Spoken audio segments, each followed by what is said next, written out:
Hello guys, so Lolo, this is for Leo. Leo, welcome dito sa aking channel, Kapalaran 888. Welcome. Alamin natin kung anong messages, vibration, gabay, energy para sa lahat ng Leo. Please comment down below if you resonated guys. Okay, please like, share, and subscribe. Paki-press ang notification bell button para updated kayo sa mga videos ko.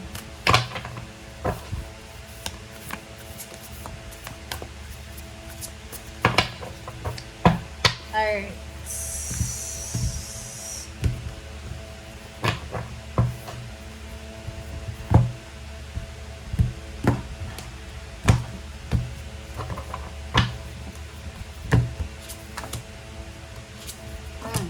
Wow, Leo, you have 10 of Pentacles and you have Queen of Water. Okay, Queen of Cups. So nakikita ko sa'yo dito, posibleng magiging masaya ka sa linggong ito, Leo, sa usaping pera and at the same time sa puso, sa emotion mo. Unahin natin dito yung emotion. So, dito sa barahang ito, sinasabi ng barahan na isang desisyon ang gagawin mo, Leo, sa linggong ito na importante siya. Importante. This is your judgment sa linggong ito.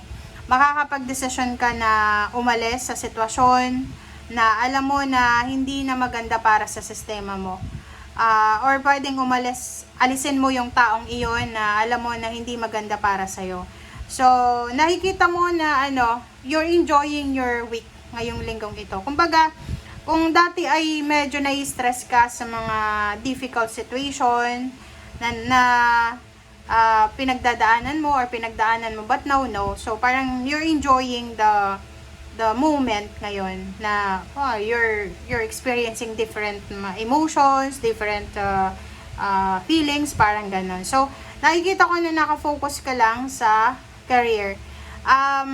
Emotionally, may mga Leo dito na you're planning to divorce or posibleng mag-legal separation or whatsoever man, annulment. And sa nakikita ko rin sa'yo dito na kung single ka or wala kang asawa, masaya ka.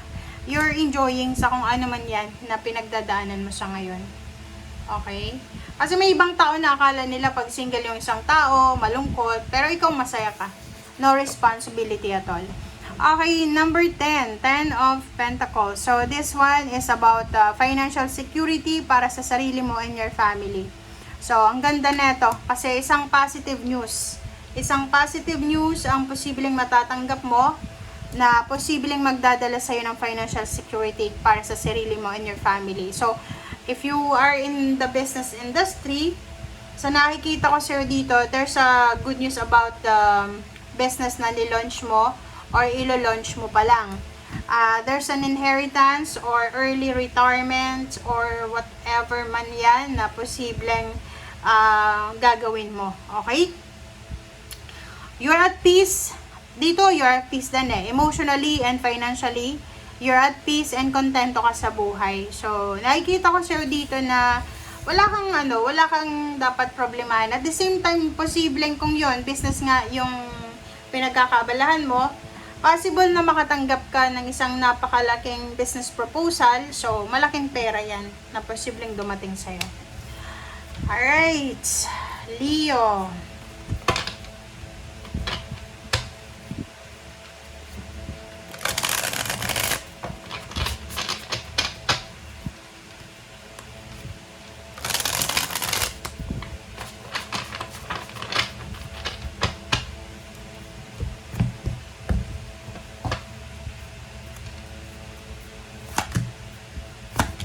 Okay, yon. So, eto Leo, sinasabi ng barahan na isang exciting na pagsisimula ang posibleng gagawin mo or isang exciting na approach ang posibleng sisimulan mo sa ngayon. So kung makikita mo dito, this is fire sign.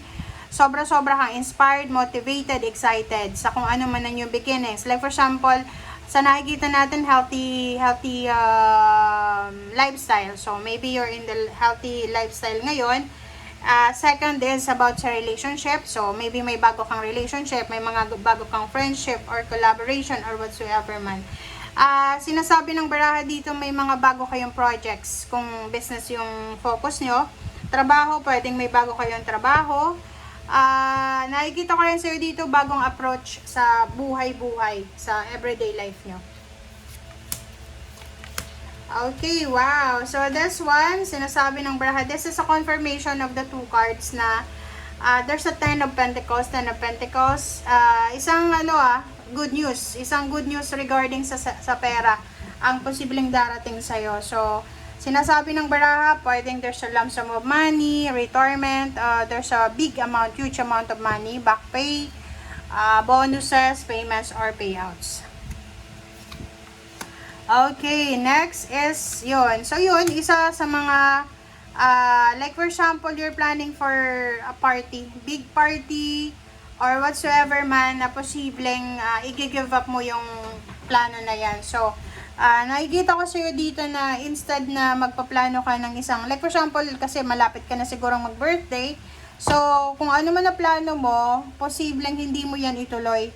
Like, halimbawa yung bonggang-bonggang selebrasyon, hindi mo yan itutuloy.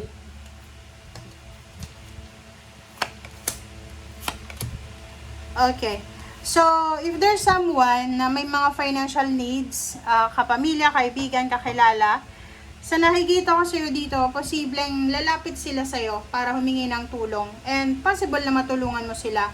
Or kung ikaw yung may pangangailangan, so lalapit ka sa isang tao na alam mo na matutulungan ka. So nakikita ko sa'yo dito, matutulungan ka niya sa financial problems mo. Wow! Congratulations, Leo, talaga ha. Alam mo sa barahan nyo, ramdam mo naman diba? So sinasabi ng baraha sa gabi, sa umaga, namamayagpag ka, lalo sa financial or sa pera. So sinasabi, pwedeng yung iba sa inyo dyan, may mga Leo na nagtatrabaho sa gabi, yun, may mga, yung iba, yung wini-wish nyo na sana pang gabi kayo, parang gano'n. So, natupad na, may matutupad na pangarap kayo, na pwedeng magdala sa inyo ng sobra-sobrang kaligayahan, Leo. So, kung makikita mo dito, full of happiness ka, full of happiness, full of achievements kasi to na talagang magdadala sa iyo ng sobra-sobrang happiness. Okay, so yun lang ang nakikita ko. Ang hindi lang maganda sa linggong ito is yung decision making na gagawin mo, okay? Decision making, magde-decision ka kasi this week na yun, yung pinaplano mo 1 year ago, nagplano kang malabonggang occasion para sa sarili mo, yun lang ang pwedeng maging rason para maging malungkot ka kasi pwedeng hindi mo yan ituloy. Yung mga plano nyo last year pa para this July or August ay posibleng hindi nyo ituloy. So, yun lang yung medyo hindi maganda. Okay? Overall, sabi ng baraha, may mga pangarap kayo na unexpected na matutupad sa linggong ito na pwedeng magdala sa inyo ng sobra-sobrang kaligayahan, lump sum of money, parang ganon. So, there's a finances, maganda yung takbo ng linggong ito. Okay? Congratulations. Bye!